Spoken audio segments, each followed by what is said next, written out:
Edifice of Trust podcast is a thoughtful discussion of today's current events from the perspective of America's founding principles. Welcome. From heart-pumping music to head-thumping commentary.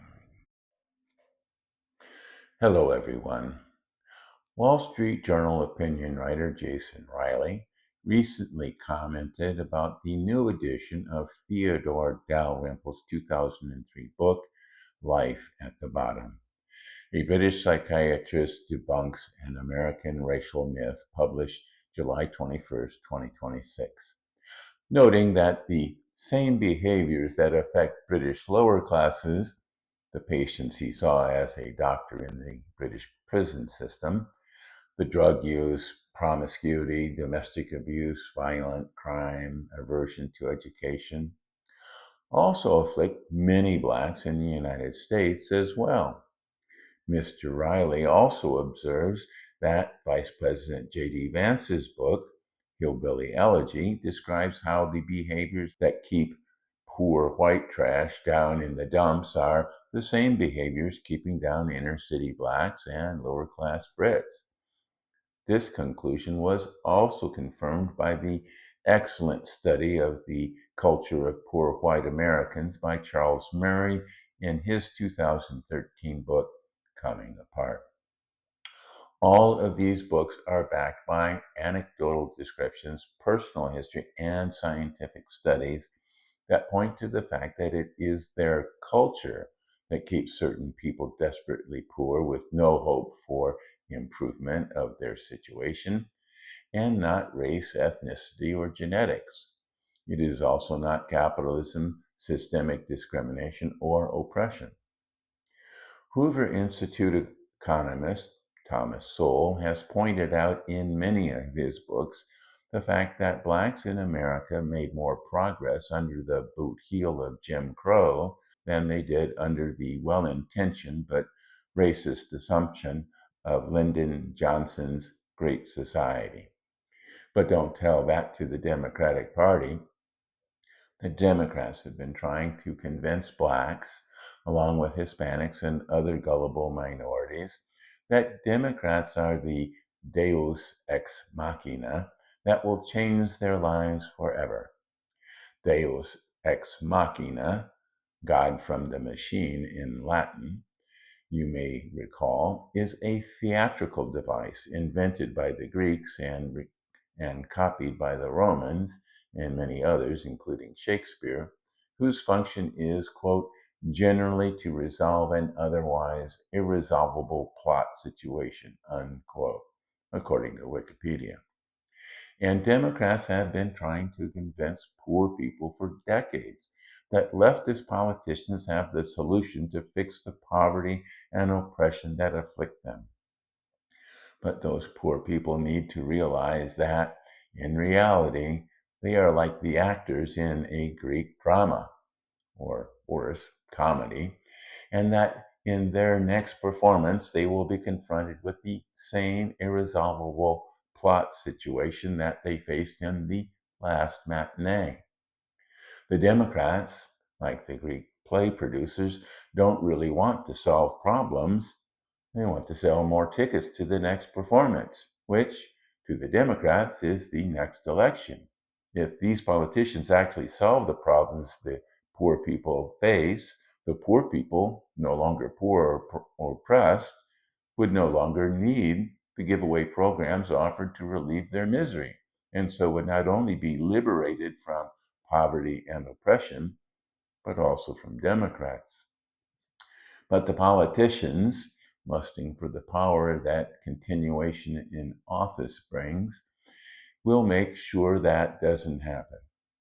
There will be no Deus ex Machina for poor blacks, whites, or other poor or oppressed minorities.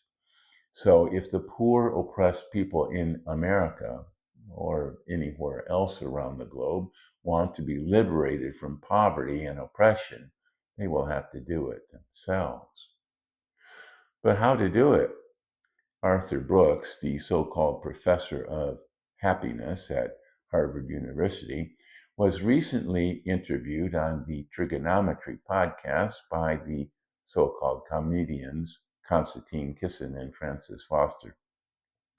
But Brooks, Kissin, and Foster can also deal with serious topics. Professor Brooks noted in the podcast that the truly formative moments in a person's life, the things that make life meaningful, are not beach vacations, as enjoyable as they might be, but the traumas of suffering a person must endure, the loss of a spouse or a child, the hardships of financial setbacks, difficult events that change your life. Brooks said, quote, I need that suffering. I need that full experience. I want that bite out of life.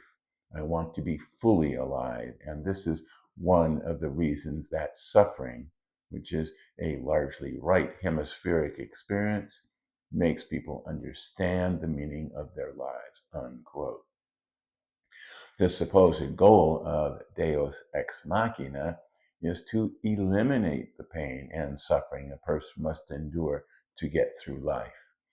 But Brooks counters, quote, the glory of God is a man fully alive. Saint Irenaeus in the 2nd century said, the glory of God is a person fully alive. What's a person fully alive? That's a person in pain, unquote. Brooks is, of course, a Catholic, but he has a point.